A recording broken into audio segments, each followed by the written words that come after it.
Praise the lord. దేవుని నామ స్తోత్రం కలుగునుగాక. అందరికీ వందనాలండి. ఈ దినము దేవుడు మనకు సిద్ధపరిచిన వాక్కును మనం ధ్యానించుకుందాం. యెహోవాను బట్టి సంతోషించుము, ఆయన నీ హృదయ వాంఛలను తీర్చును. కీర్తన 37వ కీర్తన 4వ చరణం. మన సంతోషం ఈ లోకంలో చాలా రకాలుగా ఉంటుంది.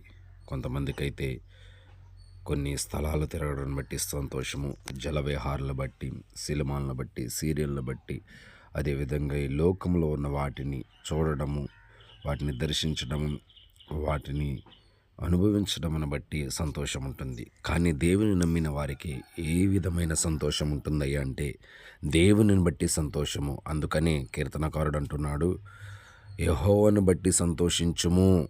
నీ సంతోషము దేవునిని బట్టి ఉండాలి. నీ సంతోషము దేవుని ఆధారం చేసుకొని ఉండాలి.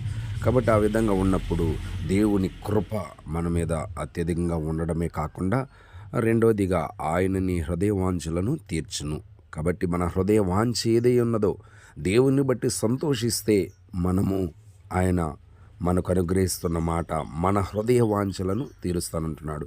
కాబట్టి దేవుని బట్టి సంతోషిద్దాం. దిగులు పడడం, కలవరపడడం, వేదన పడడం, కన్నీళ్లలో, కష్టాలలో, కడగండల్లో, వేదనలో, శోధనలో ఉన్నావేమో. అయితే నీకు శుభవార్త, దేవుని బట్టి సంతోషించు, యెహోవాను బట్టి సంతోషించుము, అప్పుడు నీ హృదయ వాంఛలు తీర్చబడును. కాబట్టి ఈ వాగ్దానం మీ అందరి పట్ల నెరవేర్పులోనికి తీసుకుని వచ్చి ప్రభు కృప చూపించునుగాక. ఆమెన్.